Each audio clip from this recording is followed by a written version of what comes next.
The first application of potentiometer is to find out the unknown EMF of a cell. So these are the experiments that we will be doing in our practicals, and we will see how a potentiometer helps us to find the EMF of the cell or to find the comparison between the two EMFs of batteries, and also to find out the internal resistance of a cell or a battery. So the same arrangement as earlier we have a wire AB, resistance box, EMF E dash, and having internal resistance R.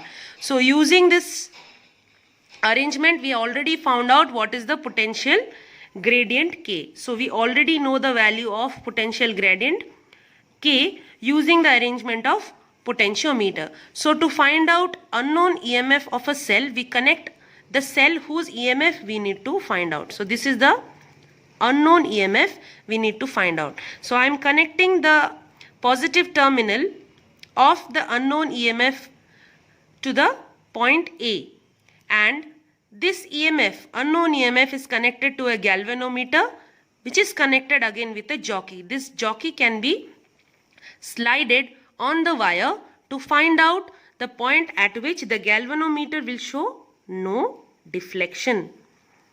So the point at which the galvanometer will show no deflection, we will get to know that the potential difference across AC will be equals to the potential difference across AC will be equals to the EMF of the cell, because they will cancel each other. So here let us take this cell has EMF E, which has to be found out what is the EMF of this unknown cell. A jockey is connected and a galvanometer is also connected as shown in the figure. So we know what is the potential gradient of the wire AB. So let me take the potential difference between AC to be VAC. So let VAC be the potential difference across the wire portion AC, and which is equals to potential gradient K into length of the wire AC. So what is the net EMF if I connect this EMF E, and also VAC is the potential difference across AC, then the net EMF or the net potential difference across AC will be EMF of the cell minus the potential difference across AC. So the net potential difference or the net value of potential difference will be E minus VAC. If I take the clockwise direction, so the EMF here is from negative to positive. So the positive EMF we have taken E, and we are going from A to C, that is from plus to minus of AC. That is why if plus to minus direction is taken, I had told that EMF or the value of potential will be negative. That value of potential will be negative. So I have taken minus VAC. So that's why the net EMF or net potential difference will be E minus VAC. So if E minus VAC is the net value of potential difference, and VAC is equals to potential gradient into length of the wire portion AC, then the net value of potential difference will be E minus KL. So we move the jockey here and there, sliding it on the wire. At one point the galvanometer will show no deflection, that is IG will be 0. That means the net potential difference value will be 0. That is the EMF of the cell will be equals to K into L. So EMF will become equals to K into L, because the value of potential difference, net value of potential difference across the cell, across this below lower circuit will be 0, and that's why E equals to KL will be the derived equation. So if no current is flowing, that is there is no potential difference across this lower circuit, and that's why we will have E equals to KL, and EMF of the cell can be found out once we know the value of potential gradient K and length of the wire portion where we found out the null point, that is the length of the wire portion AC. So we will be doing this experiment in our practicals, and you will be clear how this experiment is set up, and easily you can find out what is the EMF of the cell. Students, always remember that the potentiometer is a very sensitive device, and its sensitivity is depending upon the potential gradient. That is, if you displace the jockey even for a slight bit and there is larger deflection in the galvanometer, then the potentiometer is said to be very sensitive. So for small change in the length of the wire, if galvanometer shows deflection and which is quite large, then the potentiometer is sensitive, and this sensitivity of the potentiometer is greater if the potential gradient across the wire is very less. So more is the sensitivity of the potentiometer if the potential gradient is small. That is, the potential difference per unit length of the wire should be small. Then only the sensitivity of the potentiometer will be larger. So students, let us come to the second application of potentiometer. Again, you can see I have taken the arrangement of potentiometer and I have taken two cells of EMF E1 and E2 whose ratio we want to find. We want to find what is the ratio between EMF E1 and EMF E2. So students, you can see just in the earlier application I had taken one cell and found out its EMF.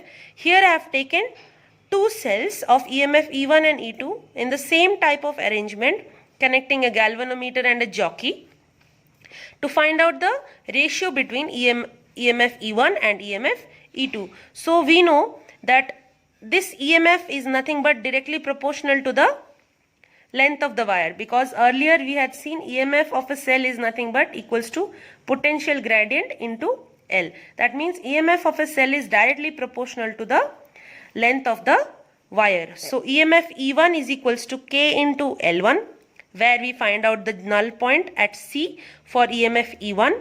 That is, the galvanometer will show no deflection. Even for EMF E2, we will also find another null point at D, where the galvanometer will show no deflection. That is, no current will flow through the galvanometer. So EMF E1 equals to K L1, where L1 is the length for the point C, where we found out the galvanometer shows no deflection. EMF E2 is equals to K into L2, where L2 is the length between AD, that is the point D, where we have found out the galvanometer shows no deflection. That is, for E2, D is the null point. So E1 by E2 will be equals to L1 by L2. So once we found out the length using our jockey by sliding it on the wire, we can easily find out what is E1 by E2, which is equals to L1 by L2. So we see that at 40 cm, the EMF of the cell is showing null point, and at 120 cm the EMF E2 is showing null point. That means E1 by E2 will be equals to 40 by 120. So this is nothing but the ratio between the EMF of the two cells. So this is how we can compare the EMF of two cells. So the final application is to find out the internal resistance of the cell. So we want to find out internal resistance of the cell R dash.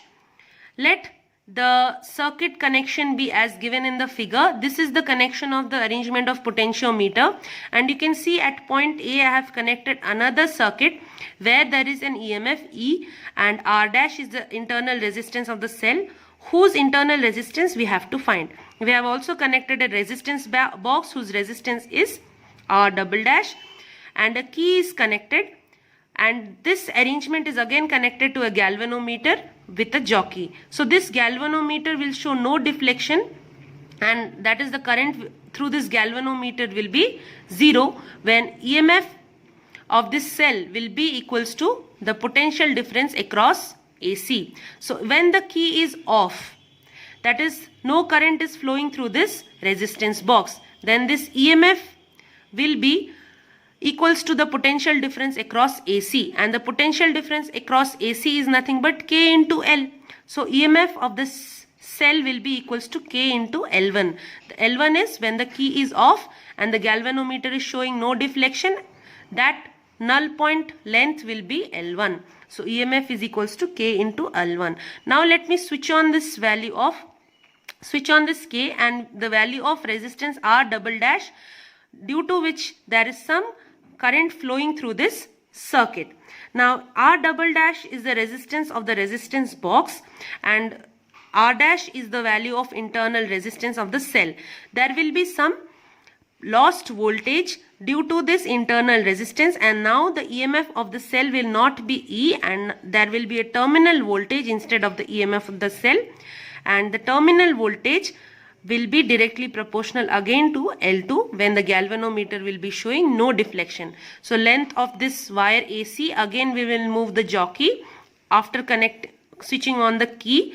Then this length L2 will be directly proportional to the terminal voltage when the key is on. So we can write V equals to K into L2, where what is K? K is nothing but the potential gradient of the wire.